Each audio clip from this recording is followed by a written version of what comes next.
नमस्कार दोस्तों, मैं अमरनाथ शर्मा आप सभी लोगों का नमन करता हूं और आपके स्वास्थ्य की कामना करता हूं कि वो अच्छी रहे इस कोरोना काल में।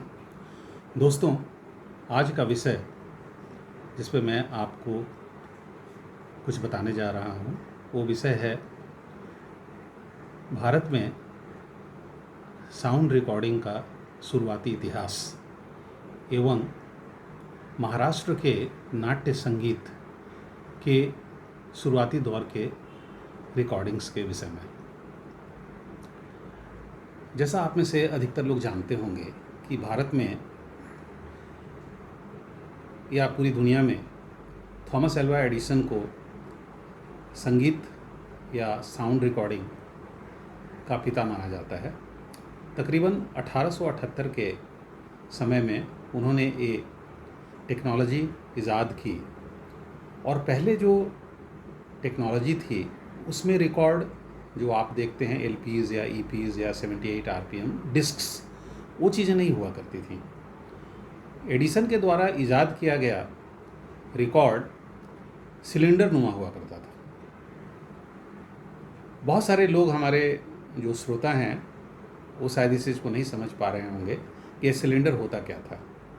एक्चुअली वो ज़माना ग्रामोफोन का नहीं था शुरुआती दौर का, और उस ज़माने में फ़ोनोग्राफ का ही ज़माना था, क्योंकि सिलेंडर को बजाने वाला जो मशीन होता है वो फ़ोनोग्राफ हुआ करता था। सिलेंडर एक हॉलो सिलेंडर सिलेंड्रिकल एक स्ट्रक्चर होता था जिसके ऊपरी सतह पे वैक्स की कोटिंग होती थी और बाद में जाकर के किसी दूसरे केमिकल की भी कोटिंग आई ताकि उसको स्टर्डीनेस मिले। तो इस कोटेड सरफेस के ऊपर में ही साउंड रिकॉर्डिंग होती थी। हालांकि ये टेक्नोलॉजी इंडिया में कुछ राजा महाराजा या सक्षम लोग, साइंटिस्ट जो पैसे खर्च कर सकते थे, उन लोगों ने इसको इंपोर्ट किया उस ज़माने में। और यहाँ पे कई एजेंट थे, जैसे दिल्ली के महाराजा लाल एंड सन्स या बॉम्बे में आप टीएस रामाचंद्र कह लीजिए। तो इस तरह के तमाम लोग थे जो इन चीज़ों को इंपोर्ट करते थे। कालवा देवी में सहरियार एस्पेंडियार नाम की एक कंपनी थी जो इंपोर्ट ही नहीं करती थी ब्लैंक्स को, आपके घर जाकर के रिकॉर्डिंग भी करती थी और एक सिलेंडर की कीमत 3 रुपये लेती थी और साथ में रिकॉर्डिंग की भी कीमत 3 रुपये लेती थी। तो ये जो विधा है जब ये इंडिया में आई तो उस समय में ये सारे रिकॉर्डिंग जो सक्षम लोग थे उन्होंने अपने पसंद अनुसार अपने चहेते आर्टिस्ट लोगों का रिकॉर्ड कराया। मैं उसे आपको दिखाता हूँ ये सिलेंडर था क्या। देखिए, ये है एक सिलेंडर का बॉक्स, इसको कंसर्ट साइज सिलेंडर कहते हैं। और एक कंसर्ट साइज जो सिलेंडर है, इसमें एडिसन का फ़ोटो भी दिया हुआ है। तो एक कंसर्ट साइज सिलेंडर के अंदर में सिलेंडर रहता था जो ये सिलेंडर है वैक्स। इसमें आप देखिए कि चारों तरफ वैक्स की कोटिंग है और अगर आप करीब से देखेंगे तो इसमें लाइंस हैं जो रिकॉर्डिंग है। ये एक भारत के संदर्भ में प्रायः ये माना जाता था कि इस तरह के सिलेंडर्स लुप्त हो गए हैं और वाकई लुप्त भी थे। मेरी किताब the wonder that was cylinder पहली दफ़ा भारत के उन तमाम सिलेंडर्स की रिकॉर्डिंग को एक तरह से डॉक्यूमेंट करती है जो अभी तक अछूती थी। अब अगर हम आगे बढ़ें दोस्तों, तो सिलेंडर की टेक्नोलॉजी आने के बाद एक नॉन कमर्शियल एरा कहा जा सकता था, लेकिन वाकई में बहुत ज़ोर शोर से जब साउंड रिकॉर्डिंग स्टार्ट हुई तो वो समय था 1902, जब ग्रामोफोन कंपनी ने पहली दफ़ा और उसके sound recordist like Frederick William Gaisberg और उनके सहयोगी जैसे जॉर्ज डिलनट आदि, मैक्स हेम, इन लोगों ने भारत भूमि पे खास करके कलकत्ता में अपना पदार्पण किया और वहाँ से साउंड रिकॉर्डिंग डिस्क पे जो कमर्शियल एरा है वो स्टार्ट होता है। ये समय था 1902 का, जब 1902 के नवंबर में इन्होंने रिकॉर्डिंग शुरू की और वो रिकॉर्डिंग उन्होंने बंगाल के कुछ नौच गर्ल्स से शुरुआत की। और 1903 के अप्रैल में, क्योंकि रिकॉर्डिंग तो हो जाती थी लेकिन उस रिकॉर्डिंग को फिर कॉपीज़ बनाने के लिए वो बाहर भेजना पड़ता था, तो 1903 के अप्रैल में पहला खेप ये रिकॉर्डेड साउंड का इंडिया में आया और फिर मार्केट में ये बिकने लगे बड़े बड़े ज़ोर शोर से। लोगों के लिए बड़ा ही आश्चर्य का विषय था कि किसी की आवाज़ हम सुन सकते हैं कहीं भी बैठ के मशीन पर बजा के। लेकिन जहाँ तक महाराष्ट्र के नाट्य संगीत की बात है, अब हम उसकी तरफ आपको ले चलते हैं। महाराष्ट्र में अन्य जगहों की तरह फोक म्यूज़िक या फोक थिएटर का प्रचलन ज़्यादा था। जैसे उस ज़माने में कीर्तन, पौड़ा, ललित इत्यादि इस तरह के, तमाशा, इस तरह के जो थिएट्रिकल फॉर्म थे उनका ही प्रचलन ज़्यादा था। और सही मायने में अगर मॉडर्न जो थिएटर है उसका प्रादुर्भाव अगर आप मानेंगे तो वो समझिए कि तकरीबन 1842 में उसकी शुरुआत होती है। 1842 में सांगली के राजा चिंतामन राव पटवर्धन ने सांगली में एक प्रदर्शन देगा। भगवत मेला नाम का एक कर्नाटक का थिएट्रिकल म्यूज़िकल पार्टी था, ड्रामेटिक पार्टी था, जिसने सांगली में परफॉर्मेंस किया था और जो परफॉर्मेंस यक्ष गान पे आधारित था। इसको देख कर के पटवर्धन के मन में आया कि महाराष्ट्र में इतना अच्छा कल्चर है, इतना रिच कल्चर है, तो क्यों नहीं हम महाराष्ट्र में भी इस तरह की गायकी को प्रचलित करें। उनके सेना में उस समय विष्णुदास भावे थे, उनके पिताजी काम करते थे। तो विष्णुदास भावे एक बहुत ही संगीत और लेखन पढ़न में एक काबिल व्यक्ति थे। तो उनको पटवर्धन ने इनवाइट किया और कहा कि आप कुछ लिखिए। तो पौराणिक आख्यानों के आधार पे विष्णुदास भावे ने एक नाटक का संरचना किया। संगीत नाटक था जिसको हम कहते हैं सीता स्वयंवर। और विष्णुदास भावे ने इसका वहाँ पे टिकट लगा के परफॉर्मेंस किया। इस नाटक की खासियत ये थी कि इसमें सूत्रधार जो है वो गायन करता था, वो गाता था, और बाकी जो कैरेक्टर थे वो गाते नहीं थे, और कीर्तन इसका आधार था। आप जैसा सभी लोग जानते हैं कि भक्ति कल्ट से कीर्तन का प्रादुर्भाव है, और कीर्तन में मुख्यतः हम 3 चीज़ों भगवान से संबंधित है। तो या तो हम भगवान के नाम को जपते हैं, या उनके द्वारा उनके गुण का गायन करते हैं, या फिर उनके द्वारा उनकी क्रीड़ा जो उनके खेल हैं तो उनका गायन करते हैं। खैर, इसके बाद जब उन्होंने ये परफॉर्मेंस किया तो महाराष्ट्र में ड्रामा में एक रिवॉल्यूशन आया। लेकिन इसके पैरेलल भाइयों दोस्तों, इस चीज़ को आप मत भूलिएगा कि महाराष्ट्र में 1855 में तृतीय रत्न का एक सामाजिक और काफ़ी क्रांतिकारी नाटक लिखा गया था ज्योतिबा फूले के द्वारा। दुर्भाग्यवश वो नाटक 120 साल के बाद छपा, वो भी 1979 में। अब विष्णुदास भावे का जो नाटक था, इसकी खासियत पटवर्धन ने इसमें जो गुण देखे, क्योंकि 1818 में पेशवाज के डाउनफॉल के बाद महाराष्ट्र का जो एलीट वर्ग था वो तमाशा की तरफ ज़्यादा अट्रैक्टेड था, और तमाशा में वो गुण नहीं थे जो माइथोलॉजी या कल्चरल हेरिटेज की तरफ अट्रैक्ट करने वाले जैसे सीता स्वयंवर वगैरह में थे। और इसकी बहुत ज़रूरत भी थी, क्योंकि जो डिसओरिएंटेड लोग थे, एक तरह से जिनके पास कोई ज़िंदगी जीने का कोई ख़ास पर्पस नहीं था, और ब्रिटिशर्स जो हैं वो अपने ताकत से अपने ग्रिप को हमारे ऊपर कंट्रोल उसका बढ़ाते जा रहे थे। तो उससे हमारी जो प्रजा थी, जो लोग थे, उनमें जागरण पैदा करने के लिए माइथोलॉजी का सहारा लिया गया, और सीता स्वयंवर इसके लिए एक सही एग्जाम्पल था। हालांकि जब हम आगे बढ़ते हैं, एक और भी कारण था। पटवर्धन खास करके उस समय के हिंदू समाज में ये भावना, अपनी माइथोलॉजी, अपने कल्चर के प्रति ये जगाना चाहते थे भावना कि हमारे जो पूर्वज हैं वो काफ़ी शक्तिशाली और काफ़ी अच्छे लोग थे और काफ़ी पढ़े लिखे लोग थे। और उस समय में एक चलन था महाराष्ट्र में क्रिश्चियनिटी में कन्वर्ट होना, उसको भी पटवर्धन रोकना चाहते थे। खैर, इसके बाद हम आगे बढ़ते हैं तो हम एक चीज़ कह सकते हैं कि सीता स्वयंवर एक गायन युक्त नाटक था, लेकिन संपूर्ण गायन युक्त नाटक नहीं था, जो कि हम आगे बढ़कर जिसके विषय में हम सोचेंगे। और वो है 1880 से लेकर 1920 का काल, जिसे महाराष्ट्र के थिएटर के लिए स्वर्ण युग कहा जाता है। इसका शुरुआत सबसे पहले अन्ना साहब किर्लोस्कर ने किया। किर्लोस्कर नाटक मंडली उन्होंने स्थापित किया, और उन्होंने संगीत शाकुंतल नाम के एक नाटक की रचना की, जिसके 7 पार्ट थे, लेकिन 4 पार्ट को उन्होंने प्ले किया। इसकी खासियत ये थी कि इसके हर कैरेक्टर गाते थे। तो एक ये दृश्य काव्य था, एक ऐसा काव्य जिसे आप देख सकते थे।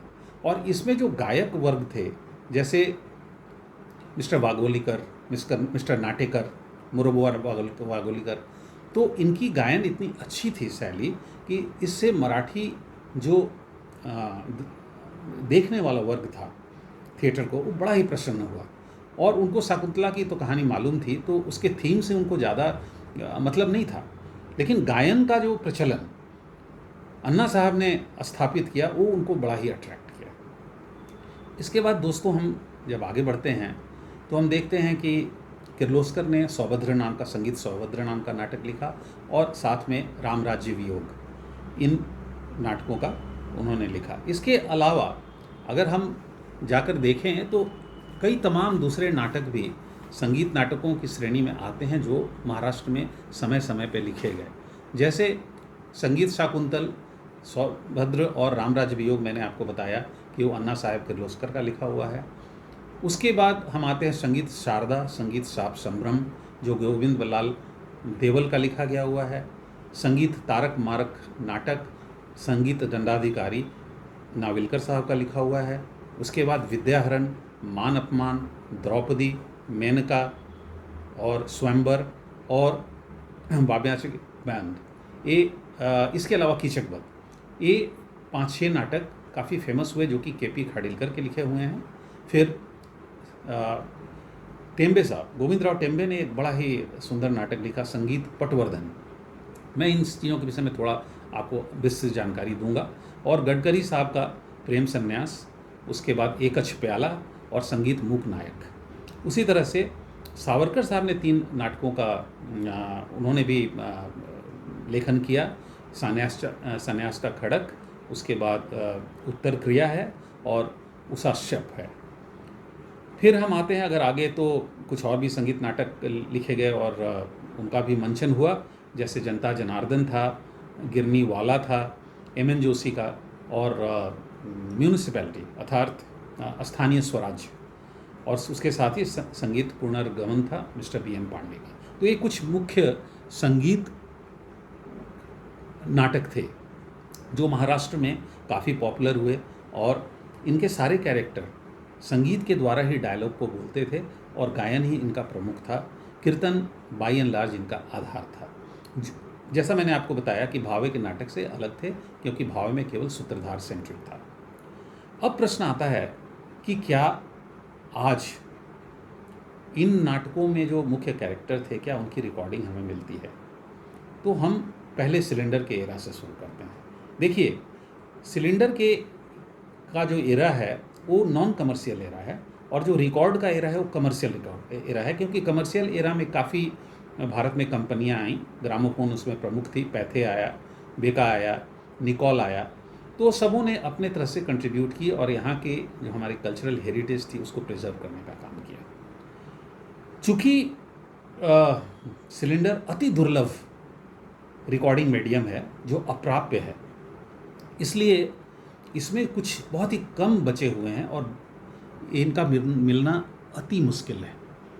अब मैं आपको एक एग्जांपल दूं कि जब किर्लोस्कर साहब ने 1880 के समय में जब उन्होंने पहला नाटक संगीत शाकुंतल का मंचन किया, तो उसमें जो शकुंतला का किरदार था वो मिस्टर मजूमदार थे, शंकर राव मजूमदार। शंकर राव मजूमदार एक बहुत अच्छे एक्टर थे, लेकिन उनकी आवाज़ में वो ओज नहीं था, वो जोर नहीं था जो शकुंतला की आवाज़ में होना चाहिए था, इसलिए नाटक में वो मज़ा नहीं आ रहा था। इसलिए उसके बाद इन लोगों ने, खास करके वागोलीकर साहब ने, मुरबुआ वागोलीकर के साथ मिल करके किर्लोस्कर ने उस तरह के एक कैरेक्टर के लिए हंट किया और उनकी खोज बड़ौदा तक पहुंची, जहां पे लक्ष्मण राव नामक एक युवक को उन्होंने स्पॉट किया। लक्ष्मण राव बेसिकली उनके पिताजी वहाँ गणपत राव थे और उनके भाई अप्पा साहब राव थे। तो ये लोग दोनों भाई वहाँ के नीलकंठेश्वर मंदिर में रात को सोया करते थे, और वो ज़माना था खंडे राव साहब का राज्य था बड़ौदा में, तो वहाँ पे तमाम तरह के तमाशा दिखाए जाते थे जिसमें संगीत का उपयोग था। तो इन्हें एक्टिंग तमाशा से एक तरह से इन्हें एक्टिंग का एक, जिसे आप कह सकते हैं कि सोर्स था उनके लिए टीचिंग का। ये बहुत ही अच्छे गायक थे और जब इनको किर्लोस्कर कंपनी ने अपने यहाँ इनवाइट किया तो उस समय में किर्लोस्कर कंपनी की का दूसरा नाटक संगीत सौभद्र चल रहा था और उसमें इन्होंने बहुत ही अच्छा सुभद्रा का रोल किया। इनका गायन भी बहुत ही प्यारा रहा और उसके बाद ये एक तरह से किर्लोस्कर नाटक मंडली में ये और गोविंद बल्लाल देवल जिन्होंने कई नाटक लिखे जैसे शाप संभ्रम और संगीत शारदा आदि, तो इनका काफ़ी डोमिनेंस रहा। ये कह सकते हैं कि भावराव कोल्हटकर जो लक्ष्मण राव थे उनका असल नाम भावराव कोल्हटकर था, तो कोल्हटकर और देवल का एक पीरियड रहा 1882 से लेकर के आगे तक 1900 तक के लगभग में। आपको आश्चर्य होगा कि भाऊराव कोल्हटकर जो इतने महान एक्टर थे, गायक थे, इनके अंदर में बहुत सारे संगीतज्ञ पले बढ़े और एक उसमें बहुत ही महत्वपूर्ण नाम है जो है अपने भास्कर बुआ बखले का। भास्कर बुआ बखले साहब एक नए प्रोफेशनल स्टूडेंट के समान इनके अंदर में किर्लोस्कर नाटक मंडली में काम किया करते थे। एक दिन उन्हें बहुत डांट पड़ी भाऊराव कोल्हटकर के लिए क्योंकि वो कंसंट्रेट नहीं कर पा रहे थे अपने काम में। इसके बाद उन्होंने किर्लोस्कर नाटक मंडली को त्याग दिया और उन्होंने संगीत में जाकर के काफ़ी शिक्षा प्राप्त की और जब वो आए और जब उन्होंने अपने मेटल को प्रूव किया तो भाऊराव कोल्हटकर ऐसे लोग ने उनको सब पर्सनली थैंक्स दिया और उनकी बड़ाई की। भाइयों, भाऊराव कोल्हटकर का निधन 1901 में हो गया और आपको मालूम है कि जैसा मैंने बताया कि 1902 में इंडिया में कमर्शियल रिकॉर्डिंग्स हुई। लेकिन अगर आज मैं कहूं कि भाऊराव की आवाज़ महफूज है तो आपको बहुत आश्चर्य होगा। सच पूछिए तो महाराष्ट्र के नाट्य संगीत की सबसे पुरानी आवाज़ भाऊराव कोल्हटकर की है जो एक सिलेंडर में महफूज है। वो सिलेंडर में भाऊराव कोल्हटकर संगीत शाकुंतल का के नांदी का गायन करते हैं। अब आप देखिए, ये है उनका सिलेंडर भाऊराव कोल्हटकर का, ये उनका नाम भी लिखा हुआ है भाऊराव कोल्हटकर, हाँ। और ये है उनका सिलेंडर। ये एकमात्र एक ही सिलेंडर है जो बचा हुआ है। ये हमारे देश की एक बहुत बड़ी निधि है और इसमें जो आवाज़ छिपा हुआ है वो संगीत शाकुंतल की नांदी है और काफ़ी स्पष्ट आवाज़ है। इस रिकॉर्डिंग के पहले भाऊराव के नाम का अनाउंसमेंट भी है। अब अगर हम सिलेंडर के युग में जाएं और जैसा मैंने आपको बताया कि विभिन्न नाटक हुए तो हमें कुछ सिलेंडर मिलते हैं। जैसे हमें एक सिलेंडर प्रोफेसर एस मनोहर का मिलता है जो कि रामराज्य वियोग का है और रामराज्य वियोग का जो सिलेंडर है दोस्तों वो मैं आपको दिखाता हूँ। हाँ, ये रामराज्य वियोग का सिलेंडर है। इसमें प्रोफेसर एस मनोहर की आवाज़ में ये रिकॉर्डिंग है।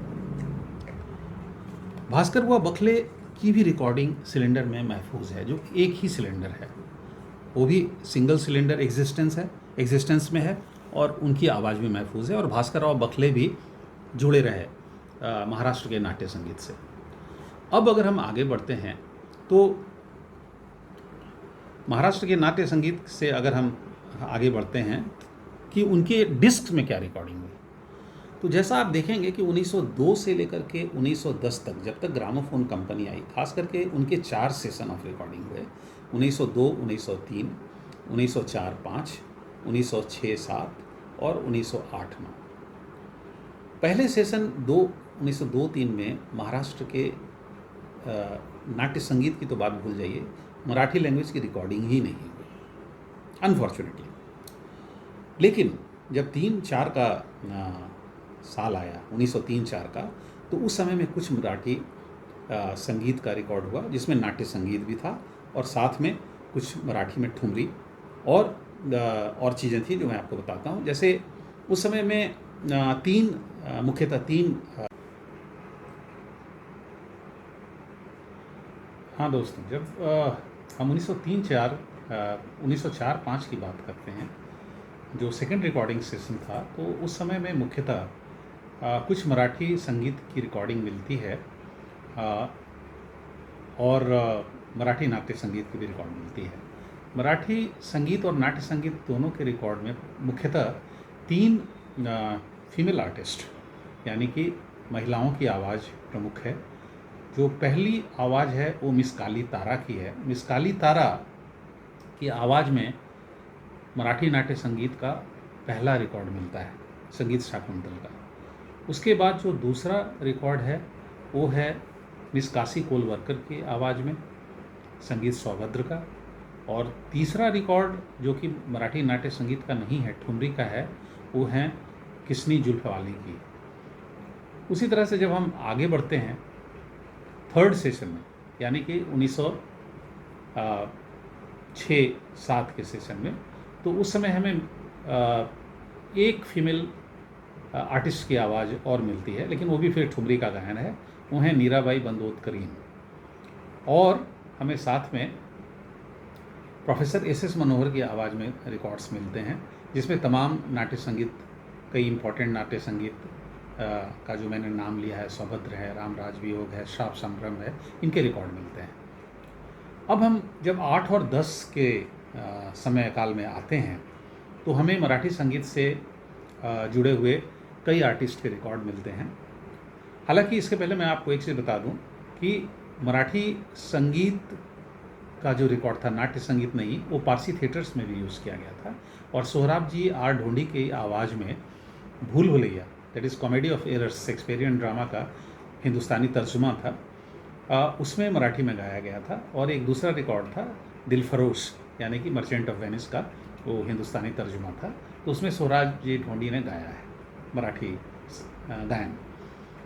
लेकिन अगर हम मराठी नाट्य संगीत की बात करते हैं तो 8 से 10 के समय में, 1908 से 1910 के समय में हमें कृष्णाराव गोरे हैं, उसके बाद गणेश बलवंत खांडेकर, उसके साथ साथ कुछ और भी अन्य लोग हैं, जैसे मोस्ट इम्पॉर्टेंटली केशवराव भोसले, उनकी आवाज़ में हमें मराठी संगीत, नाट्य संगीत के खास करके रिकॉर्ड मिलते हैं।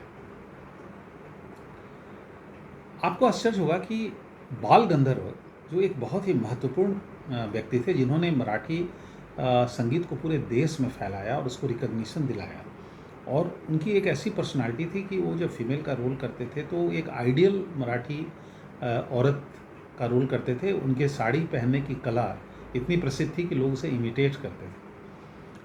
उनकी रिकॉर्डिंग 1902 से लेकर के 1910 के बीच में नहीं होती, लेकिन ये हम लोग का सौभाग्य है कि पैरेलल उनका एक सिलेंडर हमें मिला है, जो अति दुर्लभ सिलेंडर माना जाता है, और ये संगीत शारदा का सिलेंडर है, जो मैं आपके सामने आपको दिखाता हूँ। ये बाल गंधर्व की आवाज़ इसमें महफूज है, जो 1910 के पहले की रिकॉर्डिंग है।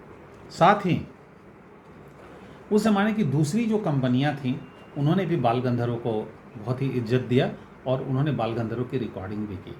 और वो सारी रिकॉर्डिंग्स जो हैं वो बेका लेवल में हैं, पैथे लेवल में हैं, और पैथे में खास करके महाराष्ट्र के नाट्य संगीत का बहुत ही दुर्लभ रिकॉर्ड, और बहुत ही ऐसे लोगों की आवाज़ में मिलती है जिनकी रिकॉर्डिंग दूसरे रिकॉर्डिंग कंपनी के तहत नहीं मिलती।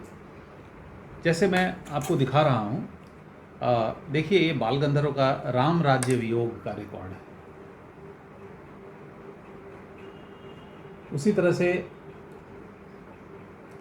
ये राम राज्य वियोग का रिकॉर्ड है, और ये जो रिकॉर्ड है वो है बाल गंधर्व के द्वारा। इसका दूसरा साइड जो है वो सौभद्र, ये हाँ, ये उसका रिकॉर्ड है। ये पैथे का रिकॉर्ड है, जो अति दुर्लभ माना जाता है। पैथे कंपनी 1908 में इंडिया में आकर उन्होंने रिकॉर्डिंग अपनी रिलीज़ करनी शुरू की थी। उसी तरह से ये भी बाल गंधर्व का एक सौभद्र का रिकॉर्ड है, और इसके दूसरी तरफ मान अपमान का रिकॉर्ड है।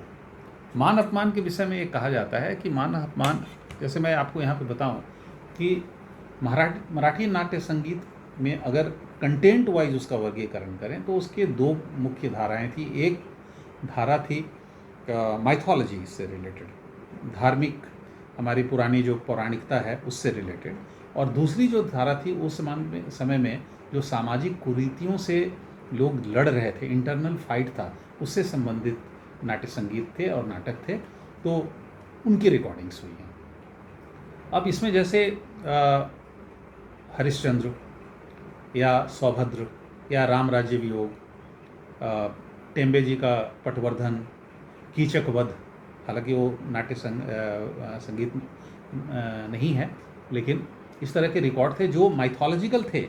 बट चूँकि ये आज़ादी की लड़ाई का समय था, तो इस समय में लोग नाटकों के द्वारा आज़ादी के जो कॉन्सेप्ट्स थे, जो हमारा स्ट्रगल था ब्रिटिशर्स के अगेंस्ट, उसको प्रमोट कर रहे थे। मैं उसका एक क्लासिक आपको एग्जांपल दूं, लाइक कीचक वध। अब कीचक जो थे किंग विराट के सेनापति थे, और पांडव अपने अज्ञातवास में विराट के यहाँ रहते थे, तो द्रौपदी को कीचक नौकरानी समझकर काफ़ी परेशान किया करते थे, और अंत में कीचक का वध कर दिया भीम ने।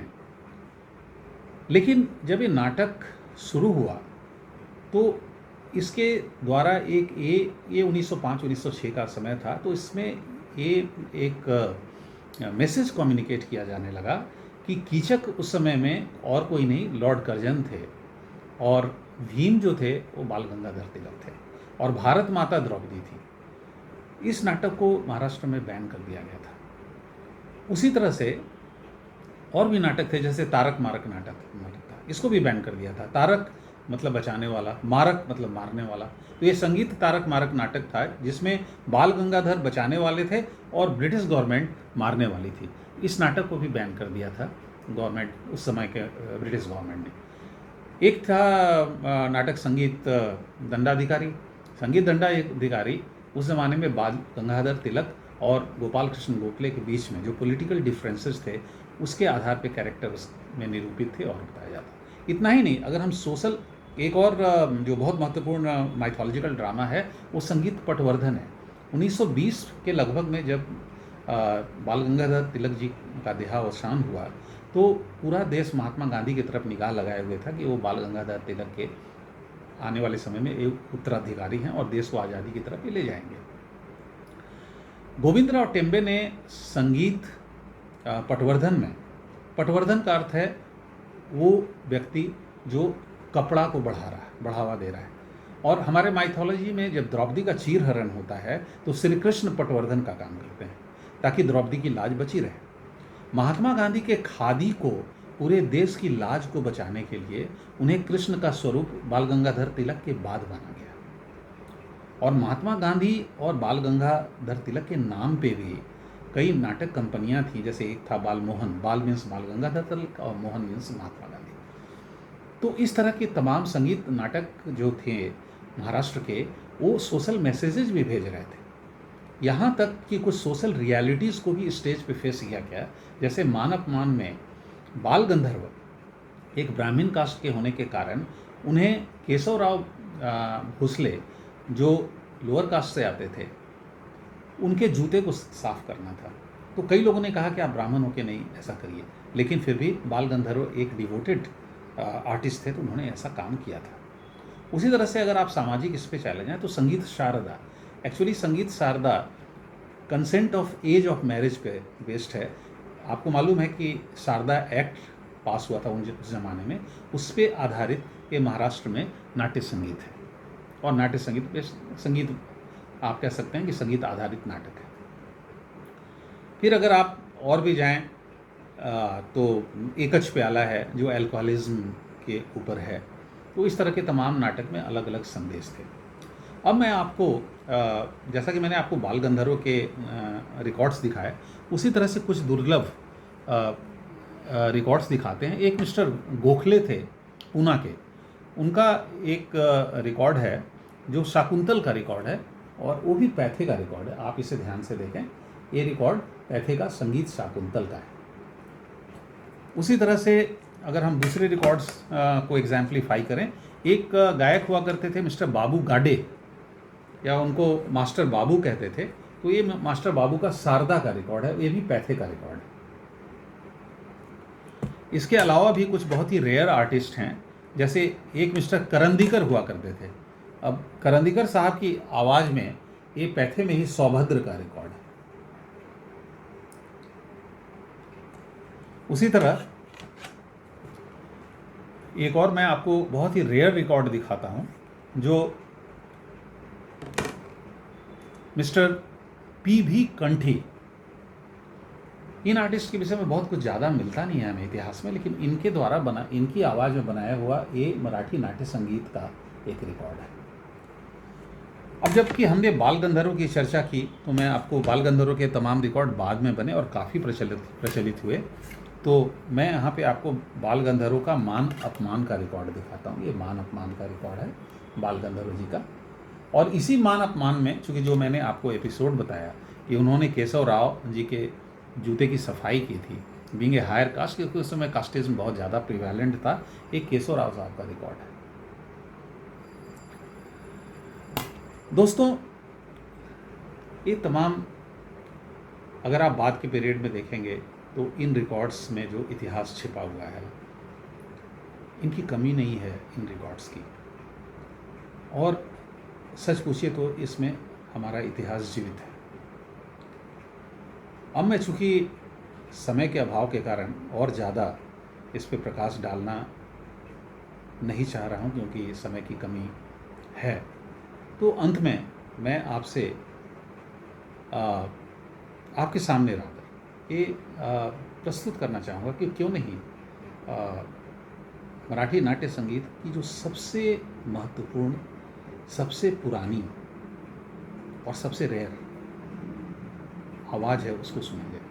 तो लीजिए एक छोटी सी क्लिपिंग, नाट्य रत्न भाऊराव कोल्हटकर की आवाज़, जो मराठी नाट्य संगीत की सबसे दुर्लभ आवाज़ है, वो मैं आपके लिए प्रस्तुत कर रहा हूँ। धन्यवाद, प्रणाम।